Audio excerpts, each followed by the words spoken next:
Kitab Imamat terdiri atas 27 pasal, 859 ayat, dan 24.546 kata. Penulis kitab ini adalah Musa.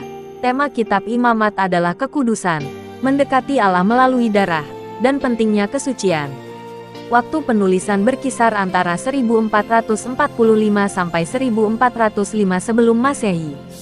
Tempat penulisan adalah Gunung Sinai. Kata kunci dalam kitab ini adalah penebusan. Bagaimana dengan nubuat tentang Kristus? Dia adalah imam besar kita. Imamat berhubungan erat dengan kitab Keluaran. Keluaran mencatat bagaimana Israel dibebaskan dari Mesir, menerima hukum Allah, dan membangun kemah suci sesuai dengan pola Allah. Keluaran diakhiri dengan datangnya Yang Kudus untuk tinggal di dalam kemah suci yang baru saja didirikan itu. Keluaran 40 ayat 34. Bahwa kitab Imamat hanya membahas imam-imam Lewi. Akan tetapi, tidak demikian halnya karena sebagian besar kitab ini berkenaan dengan seluruh bangsa Israel. Imamat adalah kitab Musa yang ketiga. Lebih dari 50 kali disebutkan bahwa isi kitab ini adalah firman dan penyataan Allah yang langsung kepada Musa bagi Israel, yang kemudian disimpan oleh Musa dalam bentuk tertulis.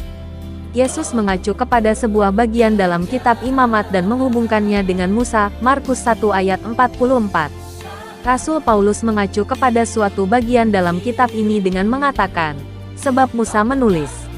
Roma 10 ayat 5. Para pengeritik yang mengatakan bahwa kitab ini ditulis oleh seorang imam penyusun yang hidup jauh di kemudian hari melakukannya dengan menolak integritas kesaksian Alkitab.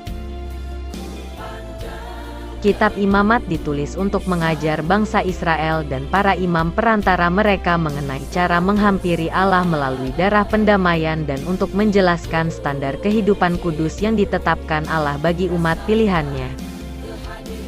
Karena penekanan gandanya pada pendamaian darah dan kekudusan, kitab ini tetap ada sangkut paut dengan orang percaya di bawah perjanjian yang baru. Perjanjian baru mengajarkan bahwa darah pendamaian dari binatang yang dikorbankan, hal yang menonjol dalam Imamat, menjadi bayangan saja dari keselamatan yang akan datang. Ibrani 10 ayat 1, dan menunjuk kepada Kristus sebagai korban penghapus dosa yang dipersembahkan satu kali untuk selama-lamanya. Ibrani 9 ayat 12. Perintah untuk hidup kudus dapat dicapai sepenuhnya melalui darah Kristus yang mahal di dalam diri seorang percaya perjanjian baru, yang terpanggil untuk kudus di dalam semua bidang hidupnya. 1 Petrus 1 ayat 15.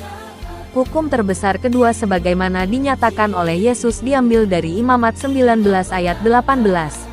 Kasihilah sesamamu manusia seperti dirimu sendiri. Matius 22 ayat 39. Terima kasih telah menonton tayangan kami. Jangan lupa subscribe, like, komen, dan bagikan ke sebanyak-banyaknya. Shalom.